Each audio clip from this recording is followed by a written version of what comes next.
नमस्कार, मैं हूं आपके साथ प्रगति चतुर्वेदी और आप देख रहे हैं हिमाचल प्रदेश की खबरें। तमाम बड़ी खबरों की शुरुआत करेंगे, लेकिन उससे पहले एक नजर सबकी हेडलाइंस पर। रक्षा मंत्री ने राष्ट्र को समर्पित की 27 परियोजनाएं। कार्यक्रम में वर्चुअल माध्यम से शामिल हुए मुख्यमंत्री। रक्षा मंत्री और केंद्र सरकार का जताया आभार। 3 जनवरी से 15 से 18 साल तक के बच्चों को लगेगी वैक्सीन। मुख्यमंत्री जयराम ठाकुर ने दी जानकारी। कोरोना नियमों का सख्ती से कराया जाएगा पालन। बीजेपी प्रदेश अध्यक्ष ने की बैठक। कहा, ऐतिहासिक रही पीएम मोदी की रैली। जनता और कार्यकर्ताओं को जताया आभार। कांग्रेस ने मनाया 137वां स्थापना दिवस। प्रदेश अध्यक्ष ने फहराया पार्टी का ध्वज। कहा, देश की आजादी में कांग्रेसी नेताओं की रही अहम भूमिका। और भूख हड़ताल पर बैठे ग्राम सुधार समिति के सदस्य। उप तहसील भवन नहीं बनने से लोगों में नाराजगी। कहा, सरकार नहीं कर रही कोई कार्रवाई। चलिए खबरों की शुरुआत करेंगे, जहां रक्षा मंत्री राजनाथ सिंह ने आज नई दिल्ली से वर्चुअल माध्यम से देश के 4 राज्यों और 2 केंद्र शासित प्रदेशों में सामरिक दृष्टि से महत्वपूर्ण 27 परियोजनाएं राष्ट्र को समर्पित की हैं। बता दें कि इन परियोजनाओं का निर्माण सीमा सड़क संगठन द्वारा किया गया है। वहीं मुख्यमंत्री जयराम ठाकुर इस कार्यक्रम में शिमला से वर्चुअल माध्यम से शामिल हुए। बता दें कि इस मौके पर मुख्यमंत्री ने परियोजनाओं को समर्पित करने के लिए रक्षा मंत्री और केंद्र सरकार का आभार भी व्यक्त किया। उन्होंने कहा कि प्रधानमंत्री नरेंद्र मोदी के सशक्त नेतृत्व में देश और भी ज्यादा मजबूत हुआ है और आज देश की सीमाएं पहले से ज्यादा सुरक्षित हैं। देश की सीमाओं तक संपर्क सुविधा बढ़ी है और आधारभूत संरचना का भी विकास हो रहा है।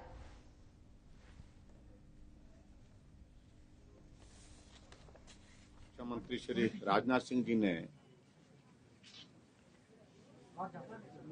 जो बॉर्डर एरिया के साथ डिस्ट्रिक्ट पड़ते हैं, स्टेट पड़ते हैं, उसमें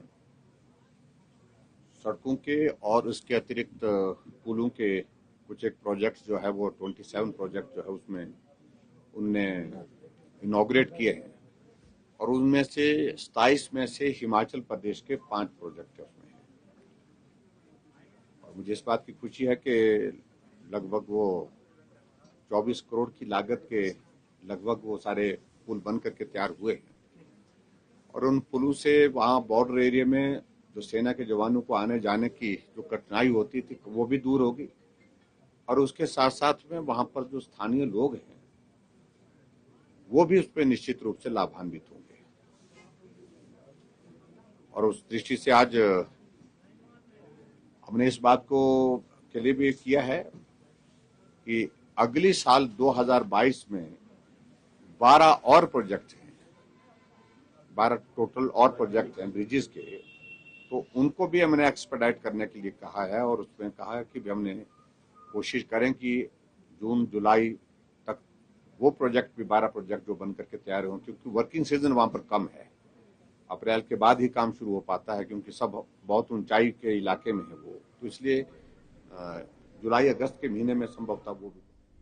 बढ़ते आगे, जहां मुख्यमंत्री जयराम ठाकुर ने यह भी जानकारी दी कि देश भर में आगामी 3 जनवरी से शुरू होने वाले 15 से 17 साल तक के बच्चों के लिए वैक्सीनेशन के लिए रूपरेखा तैयार कर ली गई है। इस बार भी वैक्सीनेशन इस चरण में हिमाचल नंबर 1 पर रहेगा। वहीं मुख्यमंत्री ने यह भी बताया कि प्रदेश में अभी ओमिक्रॉन का एक मामला दर्ज किया गया है जो रिकवर हो चुका है और उसके संपर्क में भी आए लोग फिलहाल स्वस्थ हैं, इसलिए ये चिंता का विषय नहीं है। वहीं न्यू ईयर में पर्यटकों की भीड़ को देखते हुए कोरोना नियमों का सख्ती से पालन भी करवाया जाएगा। यही आ रही है इस बात को लेकर के कि नई साल आ रही है, टूरिस्ट आ रहे हैं, स्नोफॉल होता है तो टूरिस्ट बड़ी संख्या में पहुंचते हैं, तो ऐसे में जो भीड़ होगी, क्राउड होगी, तो ऐसे में कोविड ज़्यादा और ना फैल जाए।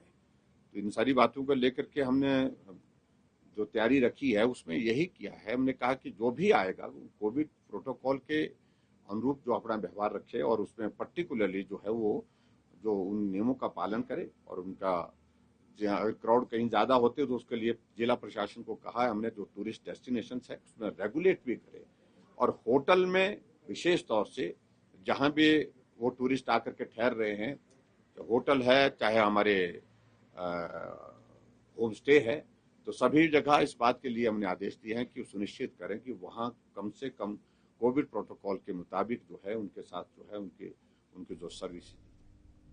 शिमला में बीजेपी प्रदेश अध्यक्ष ने बीजेपी मुख्यालय दीपकमल चक्कर में अनुसूचित जाति मोर्चा की बैठक की। इस दौरान मीडिया से बातचीत करते हुए उन्होंने कहा कि जयराम ठाकुर के सरकार के दौरान 4 साल के कार्यकाल पूरे होने पर प्रधानमंत्री नरेंद्र मोदी की रैली ऐतिहासिक रही है। उन्होंने इस भव्य कार्यक्रम के लिए जनता, कार्यकर्ता और प्रदेश के पदाधिकारियों का आभार भी व्यक्त किया। मौके पर उन्होंने यह भी कहा कि प्रधानमंत्री ने 11,000 करोड़ से ज्यादा के शिलान्यास किए और 27,000 करोड़ की ग्राउंड ब्रेकिंग सेरेमनी में भी हिस्सा लिया। इससे हिमाचल को बड़ा लाभ मिलेगा। कश्यप ने यह कहा कि इस रैली में बहुत बड़ा जन सैलाब दिखा, जिसके कारण ये रैली अपने आप में ऐतिहासिक मानी जा रही है। इस रैली से ये साफ हो जाता है कि जनता ने जयराम सरकार के 4 साल के कार्यकाल पर मोहर लगा दी है।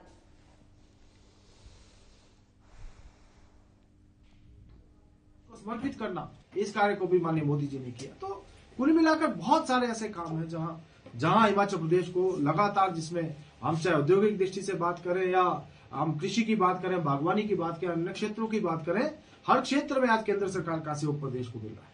सर, पहले भी जिस तरह से काफी 1,000 करोड़ रुपए की ग्राउंड ब्रेकिंग की गई, वहीं पर कांग्रेस प्रदेश अध्यक्ष ने बोला है कि अभी भी ग्राउंड ब्रेकिंग की गई, लेकिन पहले की ग्राउंड ब्रेकिंग कहां पर है, जमीनी स्तर पर कितना कार्य हुआ? देखिए, पहली ग्राउंड ब्रेकिंग हुई या दूसरी ग्राउंड ब्रेकिंग हुई, जो पहली बार ग्राउंड ब्रेकिंग हुई तो ज्यादातर जो कार्य जितने भी उसमें एमओयूज हुए थे, और ग्राउंड ब्रेकिंग के बाद ये सारे जो है इन्वेस्टमेंट जो है हिमाचल प्रदेश में जो भी औद्योगिक घराने आए थे, उन्होंने कार्य करना शुरू कर दिया है। आपने पिछले कल भी देखा होगा कि 2-3 जो हमारे चाहे वो वर्धमान ग्रुप के लोग थे, अन्य बहुत सारे ग्रुप के लोग थे, उन्होंने अपनी यहाँ जानकारी भी दी कि उन्होंने अभी तक क्या किया है और आगामी समय में वो क्या करने वाला है। कुल मिलाकर इस प्रदेश को औद्योगिक हब बनाने की दृष्टि से भी आज प्रदेश की सरकार काम कर रही है। बढ़ते आगे, जहां कांग्रेस ने आज अपना 137वां स्थापना दिवस मनाया। बता दें कि कांग्रेस कार्यालय राजीव भवन शिमला में भी कांग्रेस प्रदेश अध्यक्ष कुलदीप सिंह राठौर ने पार्टी ध्वज फहराकर स्थापना दिवस मनाया और इस दौरान सभी कार्यकर्ताओं को बधाई भी दी। राठौर ने मौके पर कहा कि देश की आजादी और नव निर्माण में कांग्रेस पार्टी के नेताओं की अहम भूमिका रही है, जिसे भुलाया नहीं जा सकता। वहीं कुलदीप सिंह राठौर ने यह भी कहा कि कांग्रेस आज भी देश में विपक्ष की भूमिका में लोकतंत्र को बचाने की लड़ाई लड़ रही है, क्योंकि आज जो लोग सत्ता में हैं वो देश की एकता, अखंडता को तोड़कर देश को विभाजित करने का काम कर रहे हैं। मुबारक दिन है कि 137 वर्ष भारतीय राष्ट्रीय कांग्रेस ने अपने सफर के पूरे किए हैं। एक बहुत लंबा चौड़ा हमारा गौरवमयी इतिहास रहा है। 1885 में अस्तित्व में हम आए, उसके बाद देश की आज़ादी और आज़ादी के बाद देश के नव निर्माण में कांग्रेस पार्टी ने एक अहम भूमिका निभाई है। आज हमारे जो सेवा दल का भी 98 स्थापना दिवस है। मैं सेवा दल के साथियों को भी बधाई देता हूं और ये सफर कांग्रेस पार्टी का संघर्षपूर्ण रहा है। देश की एकता और अखंडता के लिए जो कांग्रेस पार्टी के नेताओं ने बलिदान दिए हैं। वहीं नेता प्रतिपक्ष मुकेश अग्निहोत्री ने प्रदेश सरकार के 4 साल पूरे होने पर मंडी में आयोजित रैली को लेकर बीजेपी पर निशाना साधा है। उन्होंने कहा कि डबल इंजन की सरकार अब ट्रिपल इंजन बन गई है, जिसकी जनता मरम्मत नहीं करेगी बल्कि 2022 में बदलकर रख देगी। मुकेश अग्निहोत्री ने यह भी कहा कि प्रधानमंत्री नरेंद्र मोदी जब हिमाचल प्रदेश में बतौर पीएम आए हैं, कोई भी घोषणा प्रदेश के लिए करके नहीं गए हैं। उन्होंने यह भी कहा कि प्रदेश सरकार ने सरकारी आदेश पर भीड़ जुटाने का काम किया, निगम की बसें लगाई, सरकारी हर हथकंडा अपनाया और बावजूद इसके प्रधानमंत्री नरेंद्र मोदी पर प्रदेश को दोनों हाथ खाली छोड़ निराशा देकर चले गए। प्रधानमंत्री हिमाचल प्रदेश आए थे और लगातार दुहाई उन्होंने डबल इंजन की थी कि दिल्ली में भाजपा की सरकार, हिमाचल में भाजपा की सरकार, लेकिन अब ये स्पष्ट हो चुका है कि ये डबल इंजन जो है अब ट्रिपल इंजन में बदल गया है। अब इस इंजन की मरम्मत पॉसिबल ही नहीं है, चाहे प्रधानमंत्री जी आ जाएं, चाहे अमेरिका के राष्ट्रपति आ जाएं, ये इंजन अब रिपेयर नहीं हो सकता। ये अगले अक्टूबर में इंजन बदला जाएगा, नई गाड़ी आएगी। और प्रधानमंत्री जी ने लगातार अपने संबोधन में ये जो 4-0 से अभी हार के हटे हैं, इनको बहुत ही काबिल नेतृत्व करार दिया। प्रधानमंत्री जी मन ही मन में जानते हैं कि ये बहुत बड़ा फ्लॉप नेतृत्व है। बातें हुई कि कांग्रेस के इसमें में अविलंब हुआ। अविलंब तो हुआ, अविलंब हुआ है। हिमाचल प्रदेश में जो 69 नेशनल हाईवे बनने थे 65,000 करोड़ रुपए की लागत से, उनका विलंब हुआ। 4 साल में वो शुरू नहीं हो सके। बढ़ते आगे, जहां ग्राम पंचायत गतवाड़ के गांव लढ़ियानी में उप तहसील भवन को लेकर चयनित भूमि पर उप तहसील भवन न बनने को लेकर ग्राम सुधार समिति के सदस्य 1 दिवसीय भूख हड़ताल पर बैठ गए हैं। इस भूख हड़ताल में दीनानाथ शर्मा, उप प्रधान गतवाड़ पंचायत अजय शर्मा, वार्ड सदस्य देवराज शर्मा, मनोहर लाल, विष्णु शंकर, सुशील सहित अन्य सदस्य भी शामिल रहे। वहीं ग्राम सुधार समिति के प्रधान दीनानाथ शर्मा ने बताया कि पिछले 15 सालों से लढ़ियानी में चयनित हुई भूमि पर आज तक भवन निर्माण को लेकर दिलचस्पी नहीं दिखाई गई है। उन्होंने ये भी बताया कि तत्कालीन जिलाधीश द्वारा उप तहसील भवन के लिए उपयुक्त जमीन बताई गई थी, लेकिन इसको लेकर अभी तक कोई उचित कार्रवाई नहीं हो पाई है।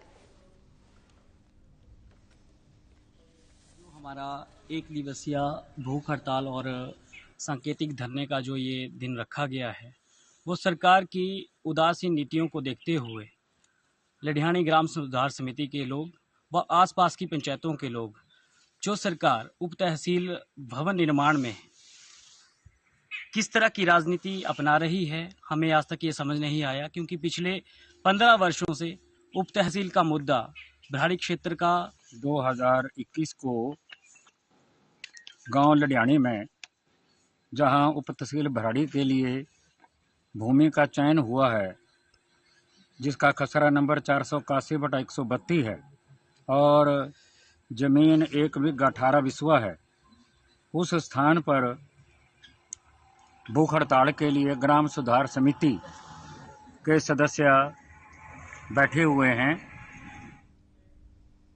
अखिल भारतीय जनवादी महिला समिति जिला कमेटी मंडी ने सेरी चांदनी में महंगाई को लेकर प्रदेश सरकार के खिलाफ धरना प्रदर्शन किया। इस दौरान महिला समिति की जिला अध्यक्ष वीना वैद्य ने कहा कि जनवादी महिला समिति लगातार रसोई गैस की कीमतों में लगातार हो रही बढ़ोतरी के खिलाफ ये प्रदर्शन कर रही है। महंगाई ने आम महिलाओं का जीना मुश्किल कर दिया है। जनवादी महिला समिति जिला अध्यक्ष, आज हम सभी महिलाएं जो हैं एकत्रित होकर के महंगाई के खिलाफ यहाँ सेरी चांदनी में धरना प्रदर्शन कर रहे हैं। हम समय समय पर आम जनता की और विशेषकर महिलाओं को जो घर चलाना मुश्किल हो गया है, उन सभी समस्याओं को बार बार उठाते आए हैं। आज भी महंगाई चरम सीमा पर है। हमारे नेतागण जो हैं वे केवल झूठे नारे लगा रहे हैं और लारे लपे देते हैं, जुमले छोड़ करके चले जाते हैं, लेकिन महंगाई पर किसी तरह की रोक नहीं है। बेरोजगारी बढ़ती जा रही है, जिससे कि महिलाओं को घर चलाना मुश्किल हो गया है। तो आज हम सब महिलाएं मिलकर के उपायुक्त महोदय के माध्यम से मुख्यमंत्री को एक ज्ञापन देने आए हैं कि आप इस प्रदेश के।